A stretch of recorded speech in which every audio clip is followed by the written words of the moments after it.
Hola, saludos. Quien te habla, Joe Martínez, desde la ciudad de Orlando, estado de la Florida, eh, haciendo un estudio sobre el libro de Hechos que se encuentra en la Biblia. Y hablando de Hechos, sabías que la Biblia es el libro más vendido del mundo, ¿verdad? Si tienes algunas dudas, es bueno saber estos pequeños destellos de luz que estoy seguro que te pueden ayudar a ti, a mí o a los que nos escuchan. La ciencia llegó a descubrir que en la sangre está la vida. Pero hace 1400 años antes de Cristo, la Biblia ya lo decía. El libro de Levítico, capítulo 17, versículo 11, dice, porque la vida de la carne en la sangre está. Hoy en día se sabe que es esencial la sangre para la vida, pero es impresionante cómo 1400 años antes de Cristo ya la Biblia lo decía. Sabemos que es esencial la sangre para transportar oxígeno, nutrientes, para eliminar los desechos, algo fundamental para la vida, pero ¿cómo la Biblia lo sabía antes que la ciencia? Mejor estudiamos Hechos capítulo 21, versículo 5, dice, cumplido aquellos días salimos acompañándonos todos con sus mujeres e hijos hasta fuera de la ciudad y puestos de rodillas en la playa, oramos. Tan sencillo que Pablo era un hombre de oración. Llega a tierra y lo primero que hace es arrodillarse y orar. Vemos el versículo de 6 al 7. Y abrazándonos los unos a los otros, subimos al barco y ellos se volvieron con sus casas y nosotros completamos la navegación, saliendo de Tiro y arribando a Tolemaida y habiendo saludado a los hermanos, nos quedamos con ellos un día. Creemos que había muchos creyentes en el imperio romano. Versículo 8 y 9 dice del capítulo 21, al otro día saliendo Pablo y los que con él estábamos, fuimos a Cesarea y entrando a casa de Felipe, el evangelista, que era uno de los 7, posamos con él. Este, este tenía 4 hijas doncellas que profetizaban.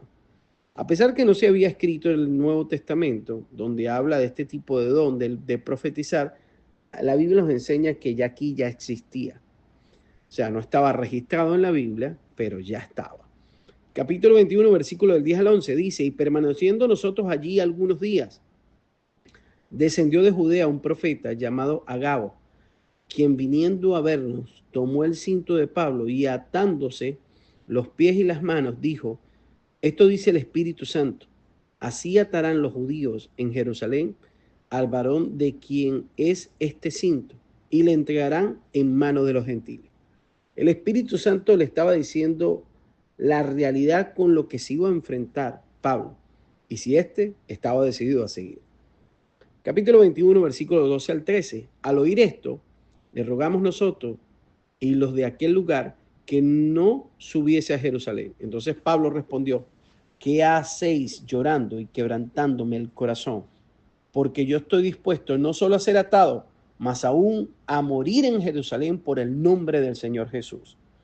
El Espíritu le está diciendo y él está respondiendo de esta manera. O sea, voy hasta morir. Versículo 14 al 17. Y como no le pudimos persuadir, desistimos diciendo, hágase la voluntad del Señor. Después de estos días, hechos ya los preparativos, subimos a Jerusalén y vinieron también con nosotros de Cesarea algunos de los discípulos, trayendo consigo a un llamado Nanson de Chipre, discípulo antiguo con quienes nos hospedaríamos. Cuando llegamos a Jerusalén, los hermanos nos recibieron con gozo.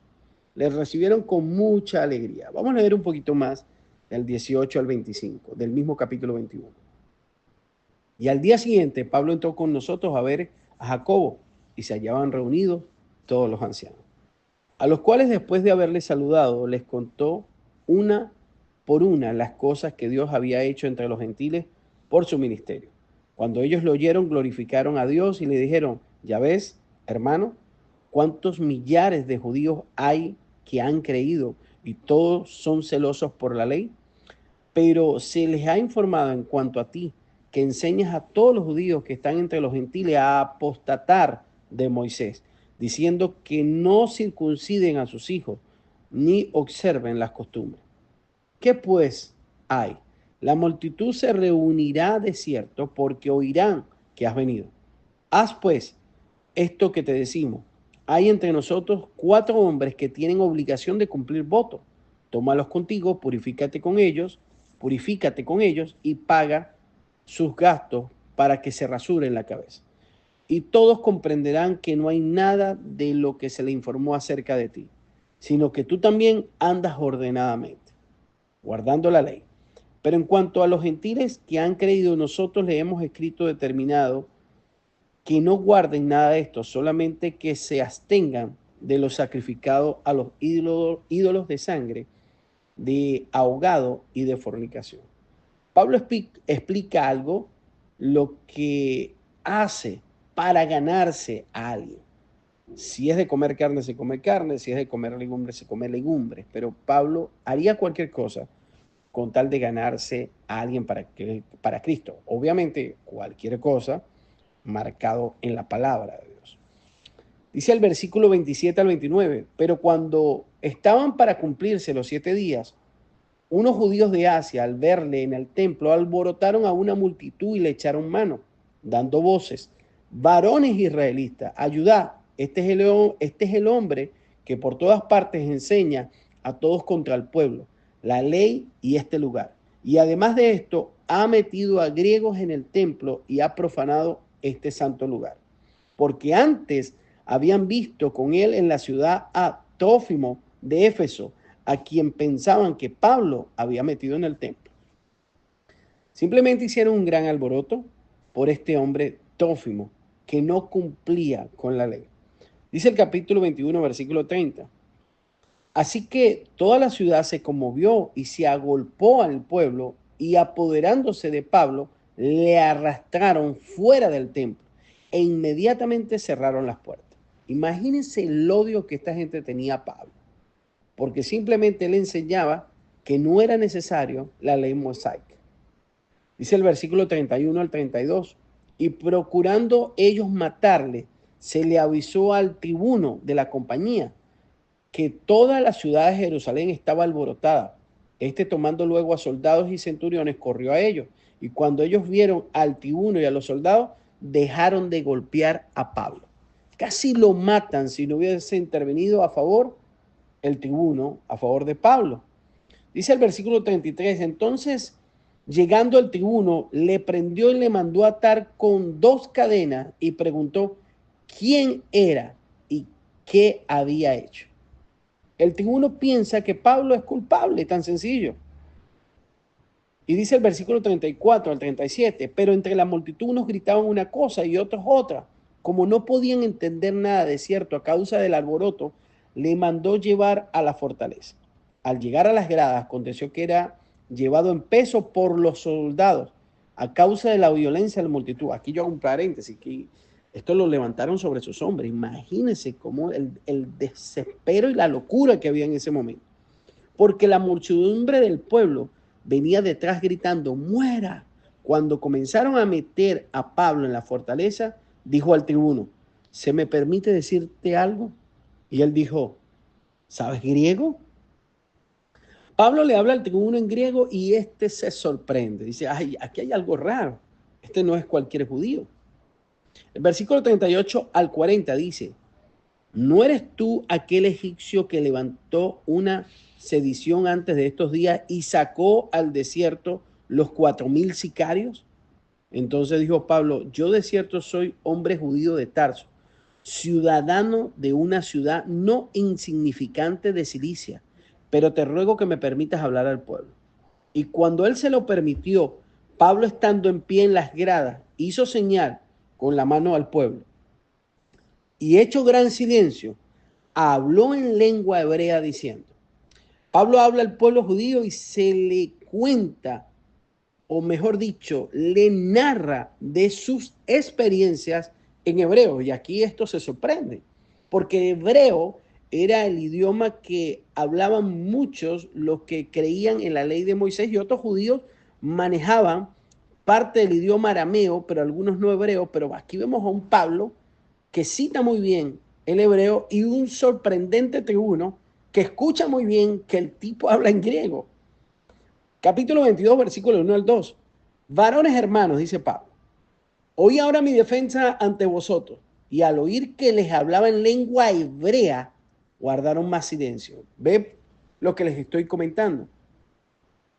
Porque el hebreo era algo donde algunos judíos no dominaban a la perfección. Y me atrevo a decir quizás que algunos hasta habían perdido. Pero el arameo era un poco más común. Pero el hebreo era como que el que se hablaba más en la sinagoga. O mejor dicho, el que se hablaba en la sinagoga. Cuando empezaron a hablar en hebreo, se acreditaron todos. Cuando ven a un Pablo hablando en hebreo de una manera clara y precisa. Dice el capítulo 22, versículo 3. Yo de cierto soy judío, nacido en Tarso de Cilicia, pero criado en esta ciudad, instruido a los pies de Gamaliel. Aquí le está hablando de cátedra, que está educado bajo el mejor de los hombres, hablando religiosamente y teológicamente.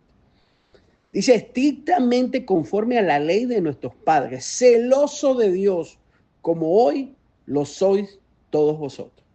Y aquí empieza la persecución de Pablo, ya que empieza a decirle cómo él empezó con Gamaliel, que era el erudito más sobresaliente de la época. Dice el versículo 4, perseguía yo este camino hasta la muerte. ¿Se recuerdan de este camino? ¿Se recuerdan que la palabra cristiano no existía? Y la manera para reconocer a los que seguían a Jesús era este camino o por el camino, porque lo habían tomado del pasaje que Jesús había hablado. Yo soy el camino, la verdad y la vida. Juan 14:6. Entonces todos empezaron a decir, este es el camino, o sea, este es de Jesús. Entonces él le dice, este camino se recuerda. Ahora, dice el versículo 5, y con esto terminamos. Por hoy, como el sumo sacerdote también me es testigo, y todos los ancianos de quienes también recibí cartas para los hermanos, y fui a Damasco para traer presos a Jerusalén también a los que estuviesen allí, para que fuesen castigados. Y continúa Pablo, pero esto lo vamos a dejar para otro capítulo. Gracias por estar con nosotros y recuérdate que estamos estudiando el libro de Hechos porque creemos que lo que hizo Pablo fue sorprendente, pero que nosotros podemos seguir este gran legado.